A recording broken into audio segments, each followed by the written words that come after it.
Évidemment, en ce moment, toute l'actualité est tournée vers l'Ukraine et c'est bien naturel. On pense évidemment beaucoup aux familles là-bas. Mais en France, on a une élection présidentielle qui arrive et l'un des thèmes majeurs de cette campagne a été la sécurité. De mon côté, je suis pas certain que ce soit le thème le plus important. Vous le savez, je pense que l'écologie a une importance bien plus majeure. Mais quand on parle de sécurité, on est obligé de penser au djihadisme. Et le djihadisme, il a une réalité en France et de manière plus générale en Europe. C'est un problème central dont il faut parler. Et aujourd'hui, j'ai le grand plaisir de recevoir une nouvelle fois Hugo Micheron, qui est un enseignant-chercheur à l'université de Princeton aux États-Unis et à Sciences Po. Et avec lui, on va se poser la question de l'histoire du djihadisme en Europe, comment il s'est construit, mais aussi quel est son avenir. Essayer de comprendre la différence, évidemment, entre la religion, l'islam et le djihadisme, mais de manière plus approfondie, de vraiment poser les termes du débat de manière intelligente. Donc de pas ignorer la problématique du djihadisme, mais pas non plus de confondre musulmans, par exemple, et djihadisme, ou migrants et djihadisme. C'est une conversation qui est extrêmement importante en réalité. Vous aviez déjà adoré le premier épisode, je le sais, donc je vous laisse l'écouter. Allez, Vlan, c'est parti.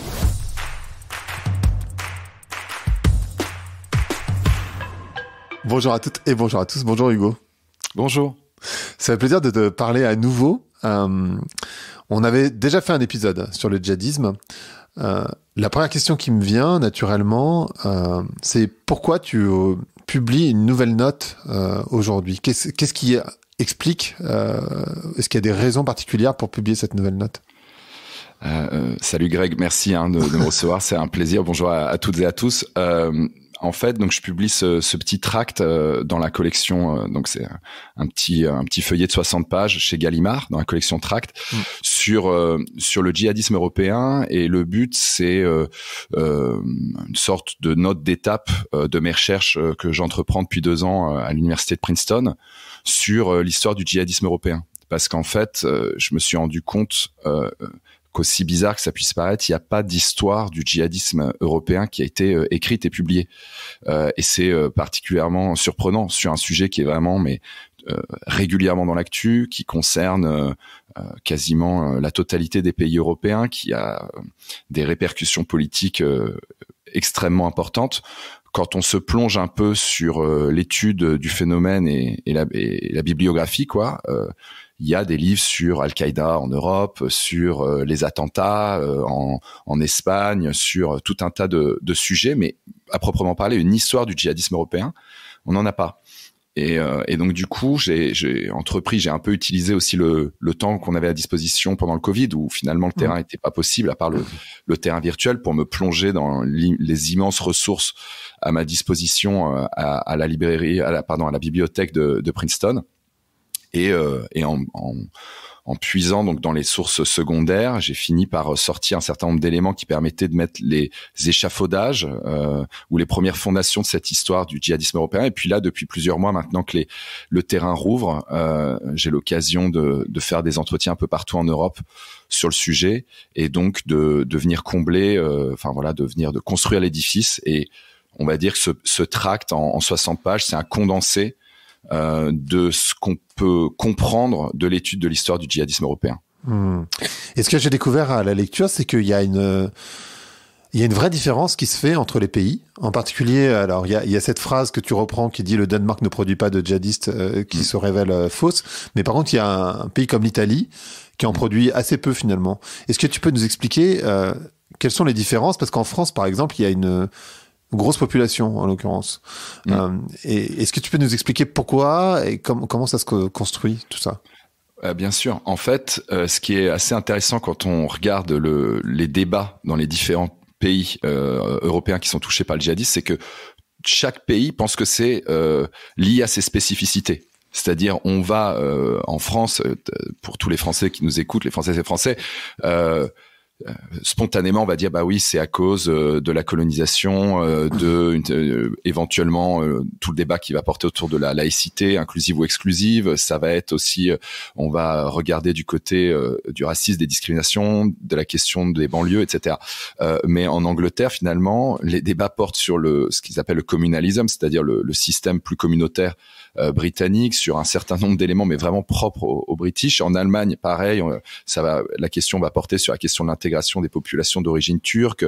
Au Danemark, où il n'y a pas d'histoire coloniale, le débat porte sur l'identité danoise. Et en fait, on voit que chacun reformule selon son propre prisme des éléments explicatifs. Mais quand on regarde la réalité du phénomène djihadiste, on se rend compte qu'elle est la même dans ces différents pays, ce sur quoi on va revenir, j'imagine, dans un instant, indépendamment des spécificités de chaque pays. Donc, moi, c'était le point de départ. Donc, en fait, j'ai commencé simplement par me dire, OK, c'est quoi les chiffres ? Et c'est idiot, mais c'est quand même un point de départ qui est souvent oublié dans le débat public. Donc, en fait, ça donne la chose suivante. Si on utilise les départs pour la Syrie et l'Irak au moment du pic de Daesh, donc si vous voulez, autour de 2014-2015, comme un bon indicateur, on va se rendre compte qu'il y a à peu près 6000 Européens, et donc j'inclus encore le Royaume-Uni dans l'UE puisqu'ils y étaient encore, c'était avant le Brexit, et donc on a 6000 Européens qui ont rejoint Daesh en fait. Sur ces 6000, on en a près de 90% qui sont originaires de 7 pays. Et ces pays sont quasiment tous, ce sont tous des pays d'Europe du Nord-Ouest. Donc, par volume, on a d'abord la France, qui a ces 2000 de ces 6000 Européens. Ensuite, le Royaume-Uni et l'Allemagne, 1000 chacun. Ensuite, on a la Belgique, entre 500 et 600. Après, on a les Pays-Bas, le Danemark, la Suède, et on peut rajouter aussi l'Espagne. Là, donc tout ça, c'est à peu près 6000. C'est important déjà de comprendre qu'il y a ce phénomène de concentration en Europe du Nord-Ouest, et effectivement l'Italie dans ce schéma général est assez peu représentée. Au total, on a un peu plus d'une centaine d'individus qui étaient résidents en Italie qui ont rejoint Daesh. Donc c'est déjà par exemple près de 2 fois moins que la Suède, alors que la population italienne est beaucoup plus grosse. Et puis, si on prend vraiment que ceux qui ont la nationalité italienne, alors là, je crois qu'on tombe à une petite dizaine. Donc, en fait, l'exception, elle n'est pas française, l'exception, elle n'est pas danoise, elle n'est pas britannique, comme tous les débats publics finissent par le penser ou par le faire croire. L'exception, s'il y en a une en Europe, elle est italienne. Et ça, j'ai pas encore tous les éléments, j'ai des hypothèses, mais j'ai pas tous les éléments pour l'expliquer. J'ai plus d'éléments pour expliquer la situation dans les autres pays. Et ce que tu décris, c'est aussi que le développement, il n'est pas exogène, il est endogène. Ouais, ça, c'est un point hyper intéressant parce que je pense que c'est quelque chose qu'on a du mal à comprendre.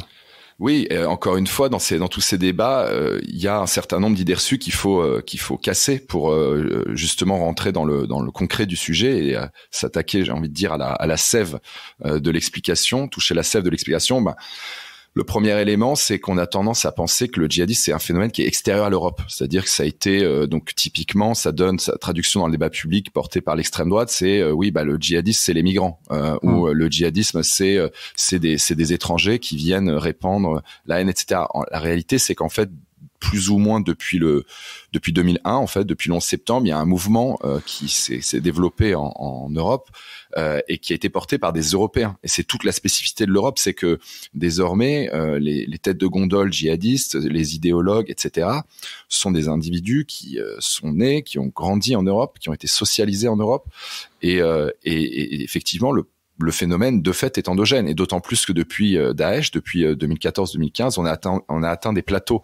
On a suffisamment maintenant, malheureusement, d'activistes pour que eux-mêmes soient éventuellement des diffuseurs de cette idéologie. Tout ça, c'est une question de palier en fait. Dans les années 90, il y en avait quelques dizaines.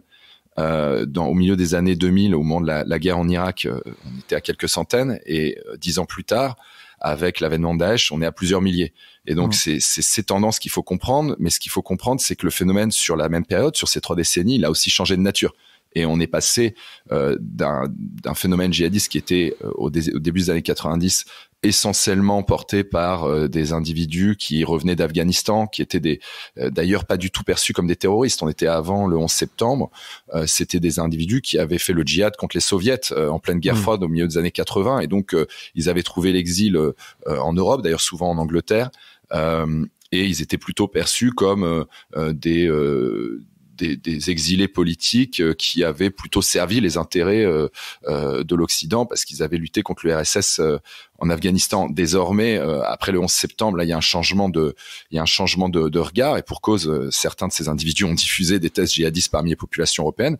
Mais le changement, il intervient aussi parce que désormais, ce sera des Européens qui vont porter la chose. Et ça, de ce point de vue-là, le 11 septembre, puis la guerre en Irak va créer un mouvement d'européanisation en fait, des premiers réseaux qui à l'époque c'est des toutes petites cellules, mais qui vont être actives et qui vont en fait dans certains cas réussir à créer des groupes plus larges.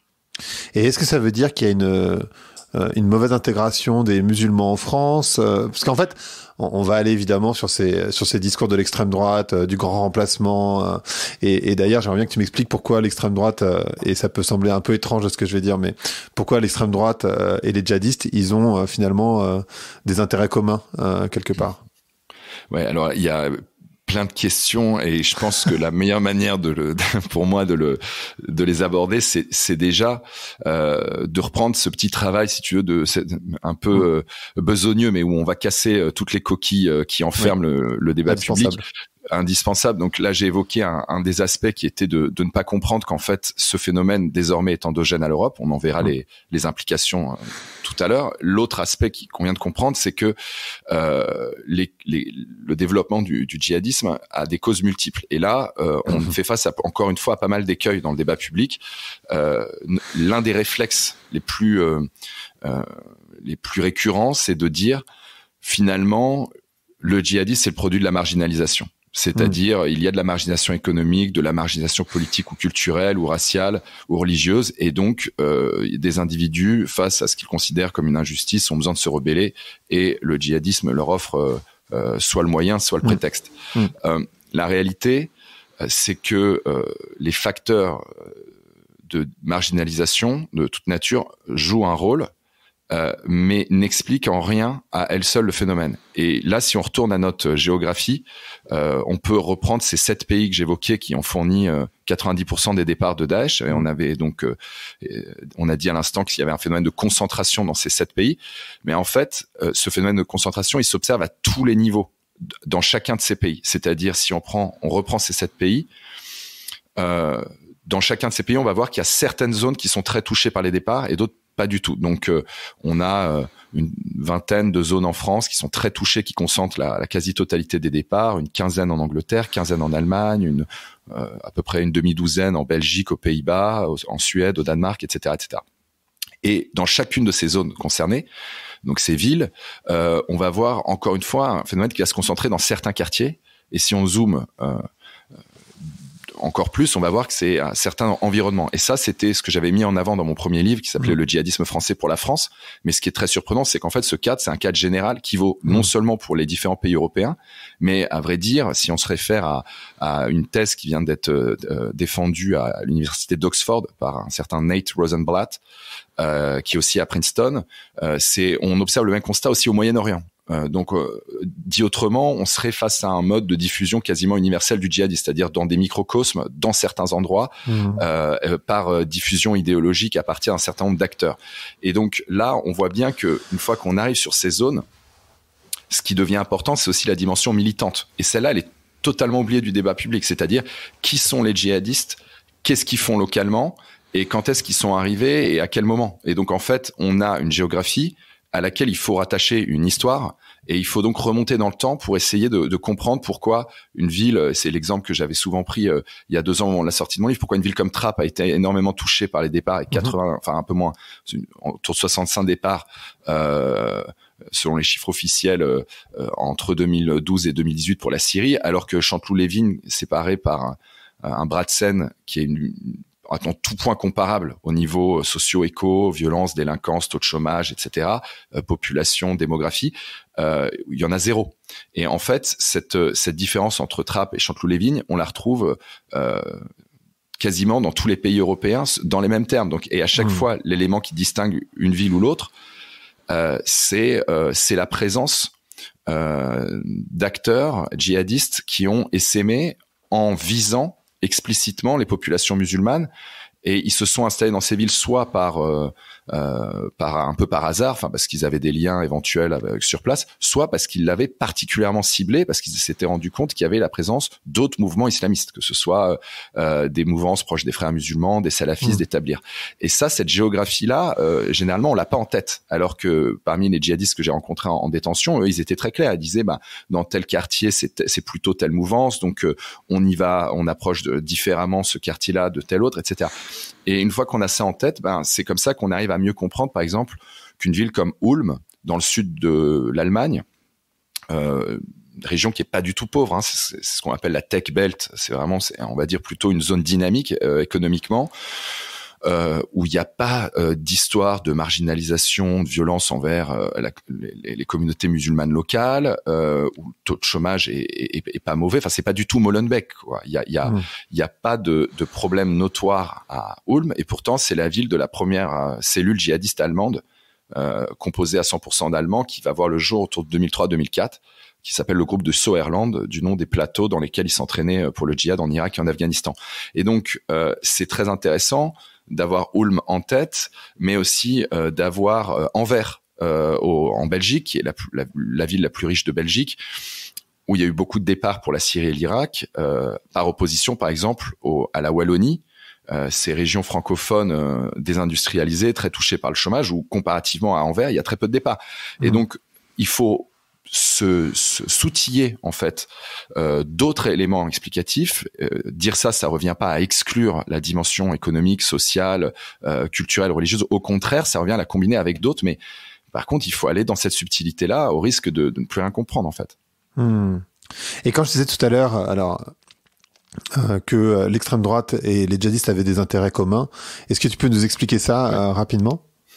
Merci de la relance. Non, mais j'y tiens parce que c'est important de comprendre la logique qui est identique, et en particulier que finalement c'est les musulmans qui payent le plus cher de leur vie. Et... C'est hyper important de comprendre que à partir du moment où les djihadistes sont européens, ils savent se positionner dans un débat public qui est européen. Et ils en comprennent les tenants et les aboutissants. Et ils sont pas tous en capacité de disserter sur la politique intérieure de l'Allemagne ou du Danemark. Mais par contre, il y a toujours parmi eux des individus qui sont outillés pour comprendre. Et tout simplement parce qu'ils sont encore une fois totalement européens et donc totalement socialisés dans ces univers mentaux, politiques, etc. européens. Et donc, ils savent se positionner dans le débat public. Et d'une manière générale, ils bénéficient un peu de deux approches caricaturales de leur situation. Il y a l'approche de l'extrême droite, communément diffuse d'ailleurs, pas qu'en France, qu'on va retrouver encore une fois dans toutes les extrêmes droites européennes, qui en gros considère que le problème c'est l'immigration musulmane et que finalement les djihadistes sont tout simplement les dignes représentants de ce qu'ils considèrent être l'islam, c'est-à-dire des gens ultra-violents qui prônent la destruction de l'Occident, etc. Et donc pour eux, ils vont en fait tomber dans le piège que tendent les djihadistes à l'Europe, de manière générale aux démocraties, c'est-à-dire de se prétendre les dignes représentants de l'islam et de dire, regardez, nous ce qu'on fait, c'est l'application juste de la loi religieuse. Et en fait, on l'entend très bien dans le propos d'un candidat comme Zemmour, par exemple. Pour lui, le djihadiste, c'est le bon représentant de l'islam. Il l'a dit plusieurs reprises. Il va dire, pour moi, c'est ça l'islam. Et en fait, il tombe dans le piège parce que, on parle de 6 000 djihadistes en Europe, probablement plus si on compte les sympathisants, etc. Mais à l'échelle d'une population de plusieurs millions de musulmans, rien qu'en France, on est entre 4 et 6.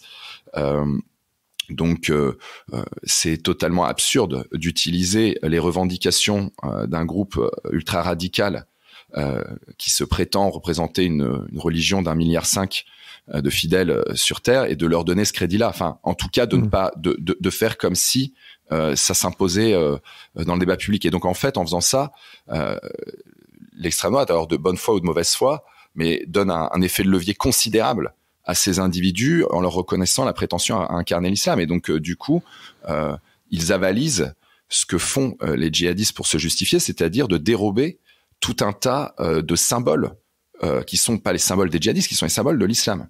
On le voit très bien, le drapeau de Daesh, par exemple, c'est le sceau du prophète.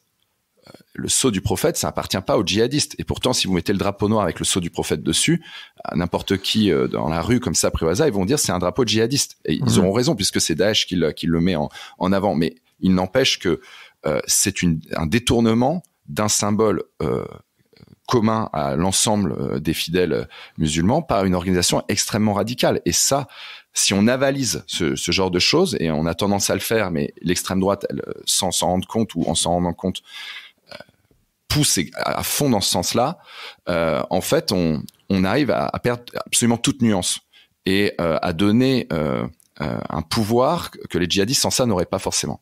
Ça me semble être un des premiers problèmes, c'est finalement de tomber dans cette logique identitaire qui est portée par l'extrême droite, entre autres.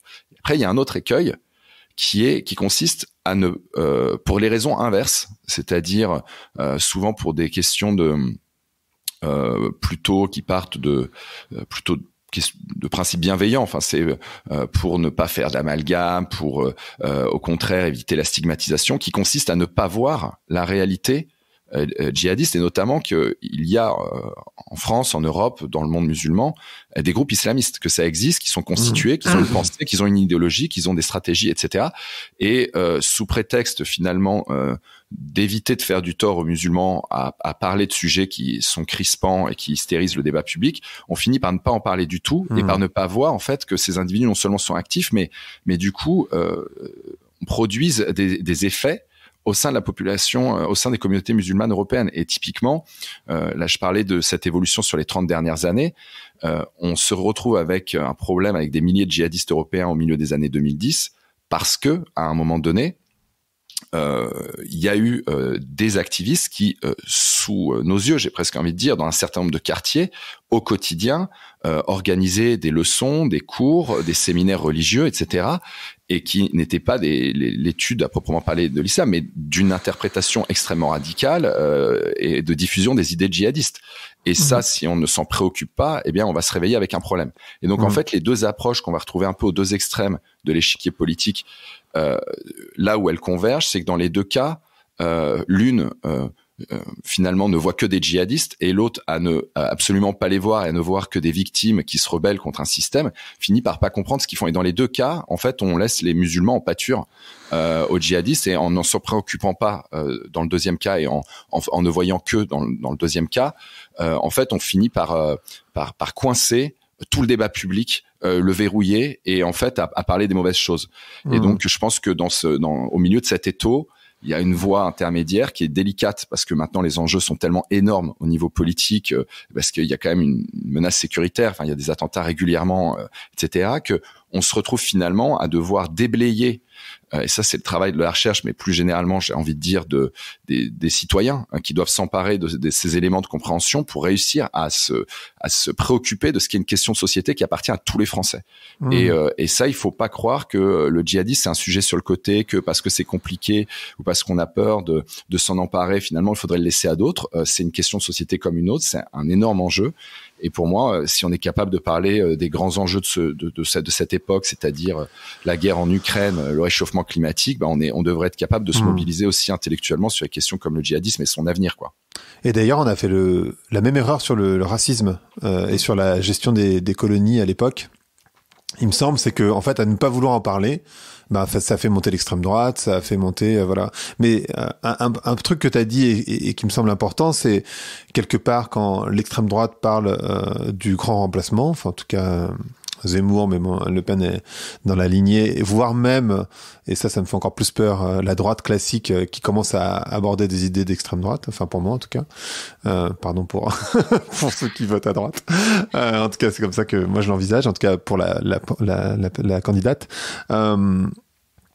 Et en fait, en faisant ça, il renvoie ces musulmans, ces personnes, vers le djihadisme, parce que le djihadisme, quelque part, ils disent, regardez, ils veulent pas de vous. Enfin, il y a aussi ce truc-là, non, quelque part?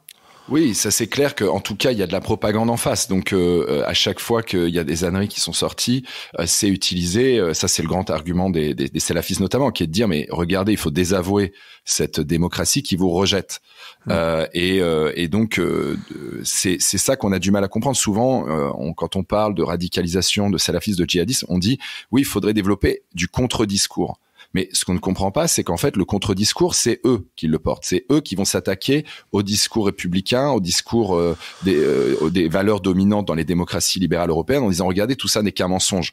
Mais nous, on n'a pas à se définir par rapport à ce qu'explique Al-Qaïda ou Daesh de ce qu'est l'Europe. Ça, c'est, je veux dire, c'est comme si aujourd'hui, on se définissait, évidemment, toutes choses égales par ailleurs, mais on prenait les justifications russes pour envahir l'Ukraine pour argent comptant en disant, bah oui, regardez, Poutine a raison sur tout. Non, c'est à un moment donné, il doit justifier ce qui est aux yeux de tous de l'ordre de l'injustifiable. Bon, les djihadistes vont se nourrir donc de ça, mais c'est à nous de nous déterminer, c'est à nous de comprendre ce qui se joue en France. Et ce qui m'inquiète, je veux dire presque en tant que citoyen sur la question du djihadisme, c'est qu'en fait, il y a très peu de réflexion publique. Il y a des anathèmes, il y a des grands discours, des slogans, donc le grand remplacement, c'en est un. Et en fait, c'est des sortes de bulldozers qui érasent totalement le débat public, mais qui n'apportent aucun ni élément d'explication, ni possibilité de refaire société. Au contraire, ça divise. Et là, on le voit. La question, c'est aussi à un moment donné de comment on arrive à penser les sociétés européennes dans leur modernité, c'est-à-dire aussi avec une réalité qui est que désormais l'islam est une religion européenne. Et en tout cas, c'est une religion qui s'inscrit en Europe et dont l'avenir, une partie de l'avenir s'inscrit en Europe. Et donc, si on n'arrive pas à s'approprier ces questions-là comme d'autres questions de société, eh bien, effectivement, on va toujours traiter ça à distance et on va mal le traiter. Et là, je crois qu'il y a une possibilité de se saisir de ce sujet. Et ça a été, on a parlé de la droite, mais il faut aussi voir que ça a été aussi provoqué, je pense, par une position à gauche qui a considéré, je parle au sens large, qui a eu tendance à considérer que parler de ces sujets, c'était mal, c'était faire monter l'extrême droite. Résultat des courses, on a mis un couvercle dessus, et puis à chaque fois que ça pète, l'extrême droite a un boulevard pour intervenir dessus dans le débat public. Et ça, c'est, je crois, que ce qui est plus possible de faire aujourd'hui, ce qui ne convient justement plus de faire, mais ça implique par ne pas laisser le monopole du débat public sur ces sujets à des forces qu'on considère être comme divisives. Et ça, c'est, voilà, je pense que là, il y a un rééquilibrage à faire, et pour ça, il faut de la connaissance. Et ce que je vous dis, moi, je l'ai vécu dans la recherche aussi, à ma modeste échelle, mais j'ai eu des discussions avec des collègues, j'ai eu des discussions avec des professeurs, des aînés, qui m'expliquaient que traiter de ce sujet, c'était par définition problématique, parce que tôt ou tard, ça allait être récupéré. Mais je veux dire, il y a un moment donné, pour casser la machine à fantasmes, il faut objectiver la réalité, il faut produire des diagnostics, sinon on pourra pas se plaindre, quoi. Et donc je pense que là, j'ai l'impression que l'évolution se fait, mais par contre c'est vrai que on a perdu du temps en fait. Et je rappelle, je l'ai déjà dit, mais la majorité des victimes des djihadistes, ça reste des musulmans, enfin, juste pour dans le monde, ouais, dans le monde, ouais, bien sûr. Tu parlais tout à l'heure de la Russie. Bon, c'est l'actualité hyper chaude du moment, l'Ukraine évidemment. On s'est beaucoup moqué sur les réseaux sociaux d'images qui disent que les djihadistes appellent à la paix entre la Russie et l'Occident. Est-ce que tu peux commenter ça, c'est-à-dire le lien entre la Russie, l'Iran, les djihadistes, etc., etc. C'est aussi un point hyper intéressant. Je pense que par-delà les blagues, il y a une réalité derrière. Ouais, en fait, ce qu'il faut comprendre, c'est déjà la méthode. Les djihadistes, ils ont, notamment depuis Daesh, depuis l'avènement de Daesh, donc au milieu des années 2010, ils ont pour habitude de se saisir de l'actualité du moment, surtout celle qui fait le buzz et qui génère du contenu, notamment sur les réseaux sociaux, et ils s'en servent comme marchepied pour gagner en visibilité. Donc, typiquement, les premières méthodes qu'on avait vues autour de 2014-2015, c'était, on voyait des comptes pro-Daesh qui allaient tweeter sur les tendances sur Twitter. Ils allaient saisir des mots-clés qui faisaient qui faisaient le buzz pour parler avec un anglicisme, et derrière ils s'inséraient sur ces fils, et derrière ils diffusaient leur propagande. Bon, ça a été rapidement détecté par tout un tas d'algorithmes, mais ça a été quand même une réalité pendant longtemps. Là, c'est un peu la version à grande échelle, c'est-à-dire ils se saisissent de l'actualité internationale et d'un acte gravissime de guerre qui serait susceptible de totalement reléguer les questions djihadistes au 15e ou au 20e plan de l'actualité, pour tout d'un coup s'insérer là-dedans et dire regardez, nous on existe, et la preuve, on en parle aujourd'hui. Donc ils réussissent d'une certaine manière à attirer l'attention. Donc ça, c'est un point. L'autre élément que je voulais évoquer avec toi sur la base de cette question, et c'est ce que je développe dans le tract, c'est au cœur du tract, c'est de bien comprendre que le djihadisme a ses cycles, en fait. Il a des cycles, et ça, c'est ce qu'on a du mal encore une fois, à comprendre, avec des marées hautes et des marées basses. Et ce que je montre, c'est que depuis 30 ans, il y a eu 3 cycles à chaque fois une décennie, dans les années 90, dans les années 2000 et dans les années 2010, et qu'à chaque fois on a eu une marée haute. Donc la marée haute, c'est quand le djihadisme est visible, qu'il y a des attentats qui sont commis, qu'il y a des organisations comme Al-Qaïda ou plus tard Daesh qui vont l'incarner, qui vont gagner en visibilité en commettant des attentats comme le 11 septembre, comme la campagne de terreur entre 2015 et 2017 en Europe, etc. Bref, c'est ce que spontanément l'auditeur qui nous écoute considère être du djihadisme, c'est-à-dire des terroristes qui commettent des attentats, qui sont très visibles, qui ont une organisation, c'est des individus en kalachnikov, revendicatifs, etc. Ça, à la limite, ça pose pas trop de problèmes de compréhension. C'est assez clair, c'est assez explicite. Mais ce qu'il faut qu'on vient de comprendre, c'est que ces moments de pic, donc typiquement dans la première cycle, ça va être l'affirmation d'Al-Qaïda qui va conduire au 11 septembre. Dans la décennie 2000, ça va être toute la partie au milieu des années 2000 avec les attentats de Londres de 2005, de Madrid de 2004, et puis tout un tas de tentatives d'imposition d'un État islamique en Irak au même moment.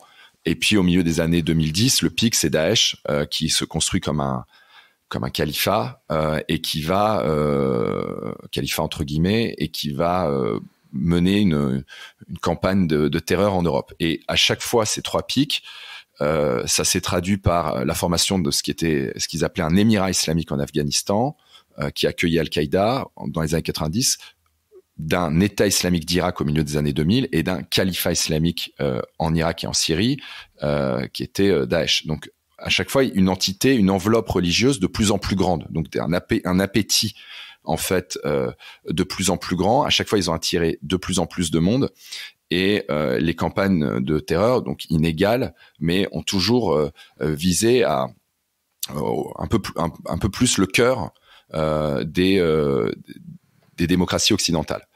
Et donc, dans tout ça, ce schéma-là, ça, on les voit bien, les pics. Ce qu'on a du mal à comprendre, c'est ce qui s'est passé entre ces 2 pics, c'est-à-dire ce que moi j'appelle la marée basse et ces phases de faiblesse. Eux-mêmes, d'ailleurs, pour théoriser ils ont théorisé d'une certaine manière ces cycles à travers tout un tas d'idéologues dont ils s'inspirent, qui sont issus de la frange radicalisée des frères musulmans égyptiens, des frères Qutb notamment. Et c'est quelque chose, c'est comme ça que leur activisme aussi a été pensé à la base. C'est-à-dire, il y a des phases d'activisme visibles et puis des phases de reconfiguration, de recrutement dans les périodes où ils se considèrent être en infériorité dans le bras de fer qu'ils mènent contre ce qu'ils désignent comme l'ennemi. Et ça, ce que je montre, c'est que c'est là où tout se joue en fait. C'est-à-dire que quand arrivent les pics, c'est presque déjà trop tard, puisque ça signifie qu'ils ont récupéré des capacités d'action. Et donc en fait, nous on a eu tendance, après le 11 septembre 2001, il y a une réaction américaine très forte qui s'appelle la guerre contre la terreur, qui va détruire, qui va renverser le gouvernement des talibans qui refusait de livrer Al-Qaïda.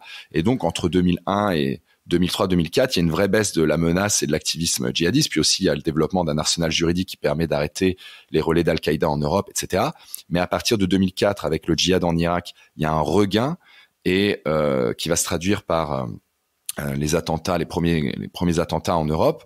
Donc là, à nouveau, prise de conscience, ça va se traduire par la destruction de cet État islamique d'Irak à la fin des années 2000 et à nouveau une sorte de répit. Et à cette époque-là, fin des années 2000, début des années 2010, si on en croit la plupart des observateurs sur le sujet, le djihad global est vaincu. En plus, ça arrive au moment où, en 2011, Ben Laden est tué dans un raid américain.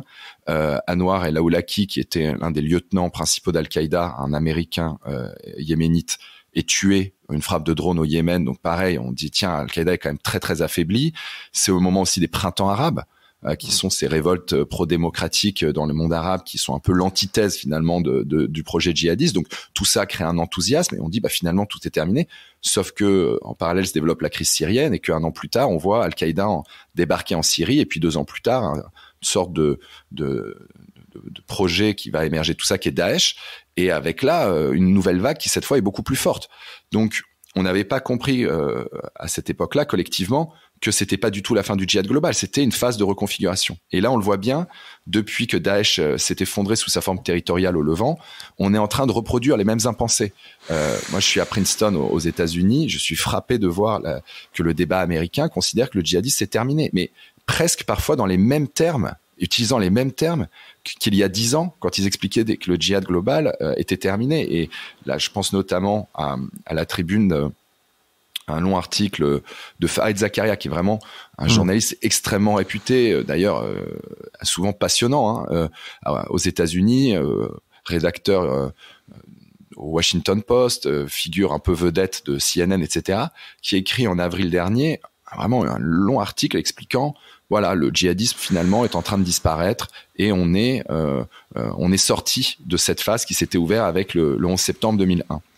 La réalité, non. On peut détruire une organisation en Syrie et en Irak, comme ça a été le cas avec Daesh. Et d'ailleurs, il en reste plein de morceaux. On pourra en parler, qui sont encore actifs. C'est pas pour autant qu'on détruit une idéologie. Et l'idéologie peut tout à fait continuer de se diffuser, alors même que les groupes qui l'incarnaient sont en difficulté, comme c'est le cas d'Al-Qaïda ou Daesh. Et c'est ça qu'il faut comprendre, c'est pour ça qu'il faut s'intéresser aux causes, et notamment aux causes de la diffusion du djihadisme en Europe, parce que désormais, c'est une réalité européenne. Et ça, c'est tout mon propos. Et donc là, c'est dans cette période-là de creux, au moment où justement on a tendance à se dire que finalement c'est terminé, qu'il faut au contraire redoubler d'intérêt pour comprendre ce qui joue dans les milieux djihadistes et pour comprendre comment eux, ils essayent de rebondir. Et ça, je crois que c'est insuffisamment fait et même insuffisamment compris, quoi, ce simple mode de fonctionnement du djihadisme. Et c'est ça que j'essaye d'expliquer dans le tract. Bien sûr. Non, c'est hyper bien fait d'ailleurs. Et donc là, on est à marée basse, si je reprends tes termes. On a une idée, du coup, puisque ces cycles, ça fait 30 ans qu'ils se mettent en place, on a une idée de quand ça va revenir à marée haute, entre guillemets. C'est la question à 1 milliard, quoi. Mais c'est pour ça que je te la pose. C'est me donner bien trop d'importance. Non, je pense qu'en fait, ce qu'il faut voir, c'est que c'est un peu ta question. Elle me fait penser à une question qui avait été posée au chef de la rubrique technologie du Washington Post, justement. Et un de ses collègues journalistes lui disait toi qui es au courant de tout, c'est quoi les inventions de demain, les technologies qui vont révolutionner et lui il disait avant de commencer par te dire ce que j'envisage être les inventions technologiques de demain, je pourrais commencer par disserter sur toutes les révolutions technologiques qui existent déjà, qui ont déjà été avalisées et dont on n'a pas conscience. Et j'avais remarqué cette formule comme étant assez amusante parce qu'en fait c'est un peu le cas. C'est avant même de prédire l'évolution de ces dynamiques en Europe et ailleurs, on peut déjà parler de ce qui se passe. Et là c'est vrai que le paysage, on est à marée basse, mais quand même il y a des soubresauts. Il y a déjà l'Afghanistan. C'est extrêmement important de comprendre l'importance de l'Afghanistan dans ce schéma général. L'Afghanistan, donc comme les auditeurs et les auditrices le savent, a été pendant 20 ans occupé par les États-Unis, qui soutenaient un gouvernement qui était, on va dire, essayer de mettre en place des réformes institutionnelles qui allaient dans le sens d'une démocratisation du pays. En tout cas, c'était comme ça que c'était vendu, mais surtout les États-Unis portaient à bout de bras, à coups de milliards de dollars, une armée qui était censé résister contre les talibans. Et en fait, ils avaient un calendrier de retrait qui se terminait au 31 août. Et avant même le retrait officiel des États-Unis, les talibans avaient repris le pouvoir à Kaboul avec une armée afghane qui, dans la plupart du temps, n'avaient pas combattu. Et pas parce qu'ils étaient particulièrement lâches, comme je l'ai entendu dans le débat public de façon un peu honteuse, mais parce qu'à un moment donné, ils étaient dans une situation où ils étaient sourds et aveugles face à un ennemi qui avançait et ils avaient même plus les moyens de se battre, avec des officiers qui faisaient défection partout. Et donc, je veux dire, sur le terrain, le rapport de force était plus tenable. Et donc, dans cette logique-là, le retour des talibans au pouvoir en Afghanistan, ça a été un énorme message envoyé dans toute la galaxie islamiste, mais particulièrement entendu par les djihadistes, qui consiste à dire, vous voyez, on a fait le dos rond pendant 20 ans face à la plus grande armée du monde qui, finalement, n'a pas réussi à construire l'État. C'était toute la stratégie de state building qui était proposée par les États-Unis. Et ils disent, en fait, nous, on a fait du state building. On a construit nos réseaux au sein de la population afghane, au sein des tribus, et on a attendu notre heure. Et puis en fait, l'édifice américain s'est écroulé comme un château de cartes parce que nous, on avait mieux construit. On avait pris en compte la dimension tribale, on avait pris en compte la dimension sociologique, religieuse, etc. Et puis en fait, quelque part, ils avaient fait du terrain, ils avaient fait de la sociologie, et on a pu récupérer le pouvoir. Et après, qu'est-ce que va devenir l'Afghanistan aux mains des talibans? On voit déjà que le pays en proie à la pire crise de son histoire, probablement une situation encore pire que à l'époque de post-guerre civile de 92. Donc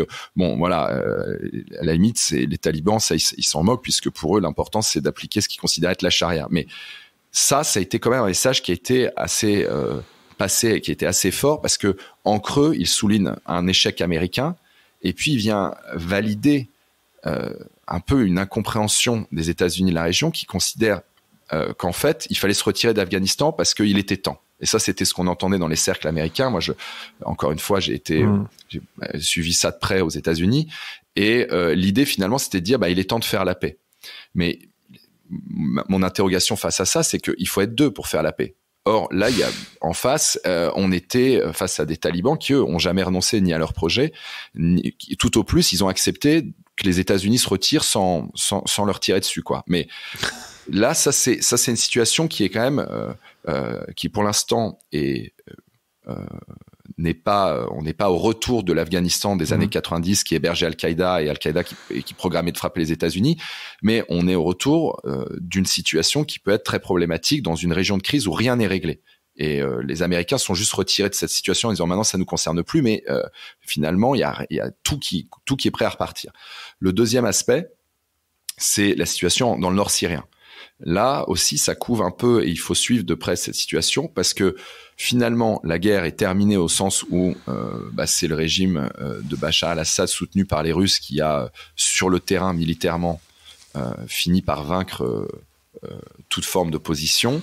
Mais on a dans le nord-est syrien une situation où on a l'Iran, la Russie, la Turquie, les forces de l'armée syrienne, les forces kurdes qui sont présents dans un espace de 300 km² avec aussi une présence de forces spéciales américaines, sur une situation qui est par définition non pérenne. Donc il n'y a pas de règlement politique de la crise syrienne et on a une situation où au milieu de ça, on a des camps avec des dizaines de milliers de femmes et d'enfants, comme le camp de Al-Hol dans le nord syrien ou le camp de Al-Roj, où là pareil, la situation n'est pas pérenne. Ce sont des gens qui ont rejoint Daesh, souvent qui ont eu des enfants sur place et qui sont tenus donc dans ces camps qui sont des espèces de gigantesques villes fermées mais à ciel ouvert.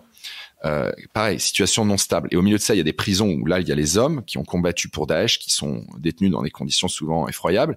Et on le voit, il y a eu une attaque très récemment, là en janvier, d'une de ces prisons par des groupes proches de Daesh qui sont en clandestinité dans cette région et qui, dont finalement le fantasme, ça serait d'attaquer une prison pour libérer un maximum de combattants et de revenir en force. Et donc on voit là, il y a encore une fois beaucoup de forces qui essayent de contrôler cette situation, mais tôt ou tard, il va falloir régler cette situation dans le nord-est syrien qui, pour l'instant, encore une fois, est un grand point d'interrogation.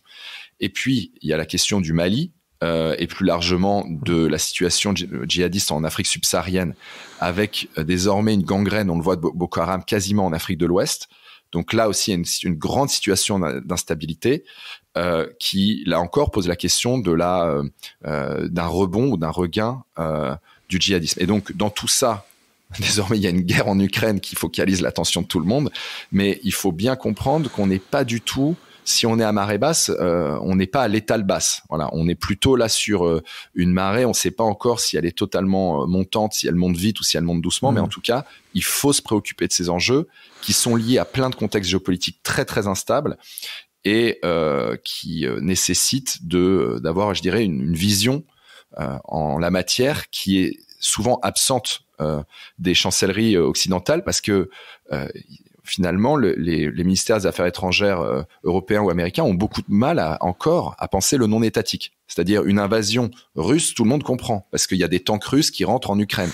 Mais l'évolution de groupes djihadistes dans une espèce de géopolitique mondiale, ça paraît tout de suite beaucoup plus abstrait. Or, pour ces acteurs-là, eux, tous les signes, ils les reçoivent et ils les interprètent.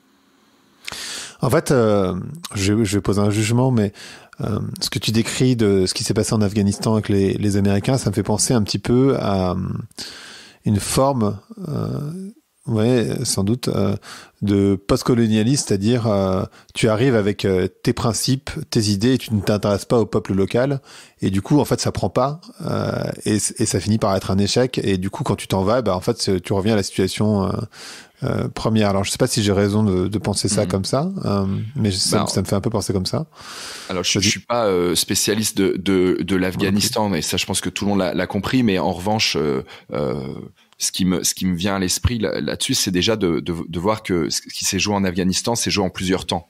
En fait, jusqu'en 2004, donc rappelons les faits. Le 11 septembre intervient et il a été causé par Al-Qaïda, dont le commandement, c'est-à-dire Ben Laden, son bras droit, Az-Zawahiri, étaient les protégés du Mollah Omar, qui était le chef des talibans en Afghanistan. Et le Mollah Omar refuse de livrer le commandement d'Al-Qaïda aux Américains qui demandent ça en réparation, pour répondre à l'attaque meurtrière sur Manhattan, sur Washington et sur le Capitole. Enfin, et là-dedans, donc ce refus taliban entraîne l'intervention de la coalition menée par les États-Unis sous mandat des Nations Unies. Donc là, c'est dans le cadre du droit international que cette opération est décidée et va entraîner le renversement du régime des talibans. Et en fait, entre 2001 et 2004, il n'est pas question de transformer l'Afghanistan en une démocratie locale. Au début, c'est juste de contrôler une situation militairement sur le terrain et de préparer un retrait. Et à partir de 2004, la doctrine change, et elle change parce qu'entre-temps, il y a eu une invasion en Irak sans mandat des Nations Unies, qui là répond en fait à des intérêts notamment idéologiques, évidemment politiques, économiques, mais idéologiques des faucons qui étaient au pouvoir à Washington à ce moment-là, et qui considéraient que finalement il fallait utiliser la ressource ou la rente produite par le 11 septembre dans la guerre contre la terreur pour avancer de façon décisive ce qui était perçu comme l'intérêt américain, c'est-à-dire de mettre en place une démocratie à la place de l'Irak. Et en fait, ça va entraîner la destruction d'un pays, et puis une guerre civile qui va se doubler d'une guerre conventionnelle, d'une guerre confessionnelle, dont on ne sort pas aujourd'hui, dont on continue de payer le tribut. Et au milieu de tout ça, ça va amener un changement de doctrine en Afghanistan aussi à partir de 2004, où finalement la coalition va commencer à dire il faut construire une démocratie, il faut construire un État afghan qui réponde en fait un peu à tous les standards d'un État moderne. Et c'est extrêmement compliqué de faire ça parce que l'Afghanistan est un pays immense. Qui est dominé finalement par des montagnes. On est dans le Hindu Kush, quoi. On est à la frontière ouest, si vous voulez, de l'Himalaya. Qui dit montagne et haute altitude dit en fait historiquement plein de tribus différentes. Alors je vais pas m'inventer spécialiste de l'Afghanistan, mais des réalités tribales, politiques et confessionnelles différentes, évidemment linguistiques, ethno-religieuses, etc. Et donc au milieu de tout ça, c'est pas on peut pas en 15 ans, 20 ans par le haut à coups de dollars construire un pays qui lui-même répond à des dynamiques qui sont millénaires, du moins centenaires. Et c'est ça un peu l'échec, c'est à partir de ce virage de 2004 va en fait créer une situation qui va être intenable. Et les États-Unis vont rater plusieurs occasions de se retirer, notamment en 2011 où ils avaient là une porte de sortie. Et en fait, en 2021, la décision avait été prise par Trump. Biden l'a avalisé, mais ce qui est frappant, c'est que ce retrait total n'avait à aucun moment donné été envisagé comme pouvant engendrer une chute du régime afghan. Et ce qui est intéressant de voir, c'est que, à l'inverse, par exemple, de la Syrie, où Trump avait annoncé un retrait total avant de se raviser sous la pression du chef du Pentagone à l'époque, qui lui a dit si on se retire, la situation va devenir totalement hors de contrôle. Et donc, ils ont fini par maintenir des forces spéciales. Et en fait, ce dont on se rend compte, c'est que la simple présence de plusieurs centaines de forces spéciales américaines dans cet endroit permet de maintenir un rapport de force qui fait que la situation ne devient pas totalement hors de contrôle pour les Occidentaux, même si j'ai rappelé la gravité de la situation en Syrie et en Irak en ce moment. Mais ça n'a même pas été envisagé en Afghanistan. Et en fait, on le voit, à partir du moment où les Américains se sont retirés et ils offraient plus de couverture aérienne, etc., finalement, l'armée afghane pouvait plus se battre. Et d'autant plus que les officiers faisaient défection, quoi. La réponse en France, ce que tu dis, c'est que donc on est à marée basse, mais plus ou moins. La réponse en France, elle est hyper sécuritaire. Enfin, tu vois, les discours sont hyper sécuritaires. La sécurité prend une place monumentale dans le débat public. Est-ce que c'est une bonne réponse, pardon, ou est-ce que c'est une réponse encore une fois un peu à côté de la plaque? Je dirais pas forcément à côté de la plaque. En revanche, ce qu'on peut déplorer, c'est que à considérer le djihadisme comme simplement une menace sécuritaire, et donc à répondre qu'à travers le développement d'une législation antiterroriste et avec des mesures finalement de développement d'un arsenal judiciaire uniquement et policière, on en finit par ne pas du tout comprendre la dimension sur laquelle moi j'insiste et qui me semble primordiale, qui est la dimension politique et sociétale. Pour le dire différemment, on considère encore que le djihadisme c'est du terrorisme et uniquement ça. Mon propos, c'est de dire que le djihadisme ne se limite pas à des attentats. À vrai dire, les attentats c'est une conséquence du djihadisme et de la présence de djihadistes. C'est la matérialisation, on va dire, ultime du fait qu'il y a du djihadisme, qu'il y a la présence d'acteurs djihadistes. Et donc, si on n'utilise que les attentats comme finalement le jalon à partir duquel on juge de l'activisme, on se plante. Parce qu'encore une fois, le terrorisme, c'est l'arme qu'ils utilisent, ou la méthode qu'ils vont utiliser à marée haute quand ils se sentent en capacité d'agir. C'est pas du tout.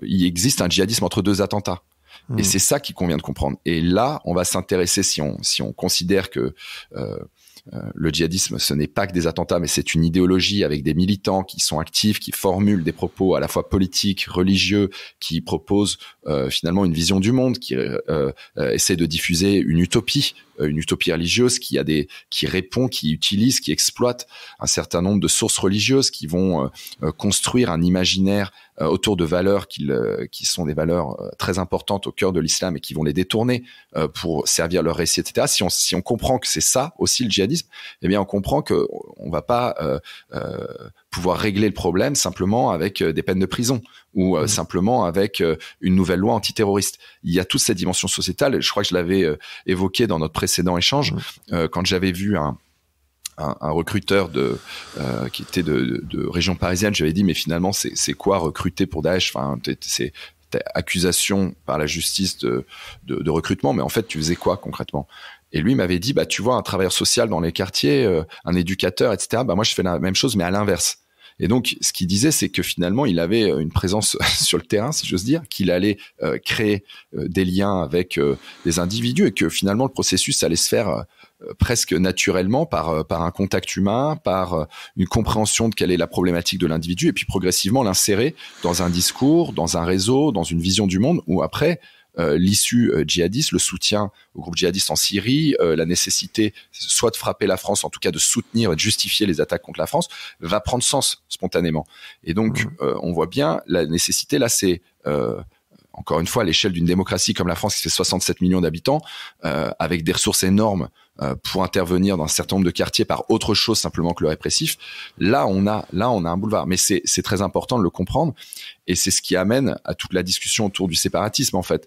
Est-ce que c'est bien nommé? Est-ce que c'est mal nommé? C'est pas à moi de le trancher. Mais ce qui est intéressant, c'est que là, pour la première fois, on a eu finalement une tentative du politique justement d'agir en amont, sur l'amont du djihadisme et notamment à travers des associations comme Baraka City et d'autres dont les fondateurs avaient tenu des propos explicitement djihadistes et où il y avait là à un moment donné possibilité d'agir sur des discours qui vont légitimer. Et ça, la difficulté, c'est où est-ce qu'on met la barrière, et c'est un chemin qui doit pas être emprunté, je pense, par n'importe qui. Il faut être extrêmement responsable, mais en même temps, ça ouvre la possibilité justement d'agir sur l'amont. Après, ce qu'il faut bien comprendre, c'est que ça ne peut pas être que ça. C'est la dimension sociale, économique et la dimension donc plutôt sociétale. Elle est aussi très importante. Et le volet sociétal, social, économique de ce plan de lutte contre le séparatisme, il est beaucoup plus faible, quoi. Et donc, il faut aussi, encore une fois, pouvoir agir sur ça, parce que sinon, on ne va aborder qu'un bout du phénomène. Donc, je suis le premier à dire que la dimension socio-économique seule n'explique pas le djihadisme, mais je dis aussi qu'elle est importante et que si elle n'est pas traitée, on va pas pouvoir répondre durablement. Donc, encore une fois, c'est une question d'équilibre. Après, on n'est qu'au début de toutes ces réflexions. Ce qui est sûr, c'est qu'il faut que les démocraties quand même, et on le voit encore une fois de façon différente avec la guerre en Ukraine, que les démocraties libérales arrivent à penser les enjeux, arrivent à penser les menaces avant qu'elles se manifestent. Et c'est pour ça que le djihadisme, c'est une réalité européenne. C'est un phénomène qui est, on l'a dit, qui désormais est endogène dans le sens où il est porté par des Européens. Donc c'est pas par des expulsions qu'on va régler quoi que ce soit, mais il faut le penser dans sa subtilité. Et il faut pouvoir agir avec plein de leviers. Mais faut être capable d'avoir un débat public de qualité sur le sujet. Et pour l'instant, il est quand même pas de très bonne qualité. Hein, il est de très mauvaise qualité. C'est moins qu'on puisse dire. Mais en fait, pas si je résume, parce que ce que tu dis, c'est qu'il y a énormément de leviers. Mais quelque part, ce qui peut sembler un peu étrange quand on t'écoute, c'est de se dire, en fait, on connaît les personnes. Tu vois, les djihadistes, en tout cas, les prédicateurs, enfin, les gens qui recrutent. Alors, il y a aussi le rôle des prisons dont on n'a pas parlé, mais on connaît les gens qui recrutent, on connaît les gens, on sait où ils sont. Et pourquoi, en fait, finalement, on va pas s'attaquer, entre guillemets, à eux en les empêchant de nuire, finalement. Ouais. Pour réduire, et tout en intégrant, évidemment, et ça c'est tout le sujet, mais tout en intégrant bien les personnes de profession musulmane à l'intérieur du pays, finalement. C'est un peu ça, non? Ouais, alors parce que déjà c'est des enjeux qui sont extrêmement complexes. Pour une manière de répondre à ta question, on va faire un détour. On va passer par l'Angleterre. J'en parle pas mal dans le tract. L'Angleterre dans les années 90, c'est un peu la manifestation archétypique de tout ce qu'il fallait pas faire. Je veux pas accabler les Britanniques, mais je veux dire, c'est des conversations que j'ai eues en Angleterre avec tout un tas de responsables, avec des anciens djihadistes, avec des islamistes qui sont, comme on dit maintenant, réformés, qui m'ont expliqué comment ils agissaient dans les années 90, etc. Et donc tout ça, c'est des entretiens très très récents. Et même les autorités britanniques désormais le reconnaissent. La situation à Londres dans les années 90, qui était surnommé le Londonistan, parce qu'il accueillait en fait tous les idéologues djihadistes qui étaient passés par l'Afghanistan et Peshawar et qui étaient en exil. Enfin, ils se retrouvaient à Londres et ils avaient créé un petit écosystème. Ils avaient mis la main sur des mosquées. Enfin, c'était vraiment totalement débridé, quoi. Ils avaient accès à la mosquée de Finsbury Park, qui était l'une des plus grandes de Londres, avec un prêcheur qui s'appelait Abu Hamza al-Masri, qui était vraiment un prédicateur djihadiste, mais ultra violent, qui soutenait toutes les violences des djihadistes algériens pendant la guerre civile, qui justifiait le vol et les violences au nom du djihad un peu partout. Enfin, c'était quelqu'un une figure charismatique très très influente. Mais il y avait aussi Abu Qatada, qui est un palestino-jordanien, qui est un idéologue du djihad global, qui était une sorte d'ambassadeur d'Al-Qaïda à Londres à l'époque. Enfin voilà, il y avait un écosystème avec des dizaines de prédicateurs extrêmement connus de la mouvance qui était à l'époque à Londres. Et la logique britannique de l'époque, qui est un peu la version extrême, on a évolué depuis, mais qui permet de comprendre, c'était de dire oui, mais ils n'appellent pas aux attentats sur le sol britannique. Donc finalement, ils ne violent aucune loi. Nous, on les surveille, c'était le discours dominant. On les surveille, mais on peut pas inculper des gens qui ne violent aucune loi. Et encore heureux, ça s'appelle l'état de droit, et encore heureux qu'il y a des principes qui garantissent, qui préviennent l'arbitraire. Mais la réalité de ce qu'ils ne voyaient pas et de ce qui a des conséquences jusqu'à aujourd'hui, c'est que ces individus diffusaient tous les éléments qui allaient justifier les passages à l'acte en Europe, qui se sont produits après le 11 septembre 2001, avec en plus des arguments mais extrêmement pervers, puisque ces individus se servaient de l'état de droit et se servaient d'un certain nombre de garanties qui existent, qui sont fondamentales en démocratie, qui étaient la liberté d'expression, etc., la tolérance, pour prêcher l'intolérance, pour prêcher finalement la haine des non-musulmans, la haine des musulmans qui pensent pas comme eux, la haine des homosexuels, des propos d'un misogynisme absolu, et tout ça au nom de la liberté d'expression. Et donc de ce point de vue-là, il y avait quand même un problème, c'était comment les démocraties pouvaient se protéger de ces discours-là, qui étaient perçus en fait avec beaucoup de mépris. C'était considéré dans les années 90, ces prédicateurs, il y a plein d'articles sur eux dans les années 90, les Abu Hamza, les Omar Bakri, etc., où ils étaient présentés comme des bouffons, quoi, comme des clowns. alors que les gars avaient monté des associations qui étaient actives dans 15 villes. Pour Omar Bakri, il avait monté une association qui s'appelle Al-Muhajiroun, les immigrés en français, et qui avait des branches dans toute l'Angleterre, à Leicester, à Luton, à Manchester, à Liverpool, évidemment à Londres, et ils avaient des réseaux de plusieurs centaines d'individus, dont un certain nombre vont être impliqués dans plein d'attentats un peu partout en Europe et dans le monde par la suite. Donc les graines ont été plantées à ce moment-là. Et il va falloir attendre le 11 septembre et surtout les attentats de Londres de 2005 pour que les Britanniques commencent à se dire mais en fait tout ça c'était à cause du Londonistan, et de mettre en place tout un outillage dans le cadre de la loi. Ils sont pas sortis, c'est pas devenu une dictature l'Angleterre, loin de là, mais qui ont permis d'interdire un certain nombre d'associations, de fermer Al-Muhajiroun, de fermer les associations de ces prédicateurs qu'ils avaient montées légalement, et de commencer à agir sur ça. Le problème c'est qu'on le fait souvent trop tard, et mon propos c'est de dire que désormais le fait qu'on ait passé un certain nombre de paliers et que désormais on ait un nombre substantiel de djihadistes en Europe, ça nécessite de s'en occuper, et c'est maintenant qu'il faut le faire. Il faut ouvrir la conversation, faut pas la fermer, faut pas avoir peur, mais il faut plus de débat, quoi. Il en faut pas moins. Moi, je suis pas un spécialiste des politiques publiques, donc je pense que je serais bien incapable de proposer des solutions concrètes qui permettraient de régler quoi que ce soit. Mais par contre, à ma modeste échelle, si je peux apporter des éléments d'explication, j'essaye de le faire, quoi. Et en fait, c'est marrant parce que ce que tu disais sur la méthode des djihadistes versus la liberté d'expression, ça me faisait penser aux méthodes de l'extrême droite qui utilisent exactement les mêmes, en fait. C'est hyper intéressant, en fait. Mais ouais, c'est vrai que, mais c'est intéressant ce que tu dis, parce que quand tu regardes le discours d'un Omar Bakri, donc qui est un prédicateur d'origine syrienne, qui était l'une des figures clés de ce fameux Londonistan dans les années 90, qui aujourd'hui est au Liban, probablement en détention ou en résidence surveillée au Liban. Il a été extradé en 2005. Lui, quand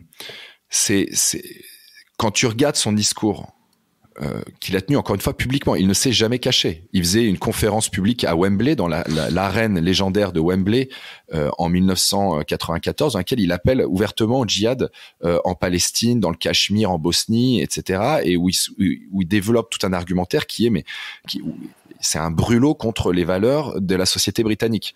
Et il invite les journalistes à cet événement, etc. Donc le gars cherche la visibilité. Omar Bakri, si tu reprends son discours, en fait, t'es très très proche de ce qu'on appellerait un suprémacisme, je sais pas s'il faut dire un suprémacisme musulman ou un suprémacisme islamiste, mais vraiment, il développe l'idée que lui et les gens qui partagent ses idées sont intrinsèquement supérieurs à tous les autres. Que les autres sont des sous-races, quoi. Il y a vraiment un discours qui est d'une violence symbolique énorme face à tous ceux qui ne pensent pas comme eux, et eux se définissent comme les seuls vrais musulmans. Et ce discours-là, on n'en voit pas le potentiel finalement perturbateur, alors qu'il est énorme. Et ce qui, moi, me surprend, c'est que parfois, on arrive très vite à comprendre les dangers que représentent les discours qu'on va dire suprémacistes, racistes, fascistes, etc. Ça, on en voit tout de suite le danger pour une démocratie. On voit quel est le problème au niveau politique, mais aussi au niveau tout simplement j'ai presque envie de dire, du quotidien, quoi, de ce que penser de telles choses produit de négatif pour l'ensemble de la société. Mais on a beaucoup plus de mal à aborder avec ces critères-là des idéologies qui, en fait, dans le fond, sont très proches, qui vont offrir une même grammaire et une même vision du monde absolutiste, suprémaciste, etc., mais dans un contexte et avec des termes qui vont emprunter plutôt à l'idéologie islamiste et moins à la vulgate fasciste qu'on connaît en Europe, avec lesquels en tout cas on n'est plus accoutumés. Et donc en fait c'est pour ça qu'il faut aussi qu'on se dote des outils intellectuels pour comprendre ce qu'ils disent. Et si on le fait pas, on passe à côté. Ouais. Et il y a une question aussi que je voulais te poser. Il y a eu, alors je sais pas si t'as suivi, parce que comme c'était aux États-Unis, mais il y a eu un documentaire Zone interdite sur la ville de Roubaix, et qui a amené qui a jeté beaucoup d'huile sur le feu au final en France. Je sais pas si tu l'as vu. Si tu l'as vu, qu'est-ce que tu en as pensé et qu'est-ce qu'on peut dire de cette ville de Roubaix? Ouais, c'est un énorme sujet. Ce qui est très grave, c'est que ce documentaire a conduit à la condamnation à mort d'une journaliste et d'un des individus qui est interviewé dans le documentaire, qui est accusé d'être un traître à l'islam parce qu'il a un prénom et un nom à consonance musulmane, et donc il a été accusé par des salafistes d'être un traître et donc un apostat en fait, et donc en tant que tel qui doit être exécuté. Donc c'était quand même déjà, je trouve, extrêmement problématique de ce que ça dit, surtout dans un contexte post Samuel Paty, post affaire Charlie Hebdo.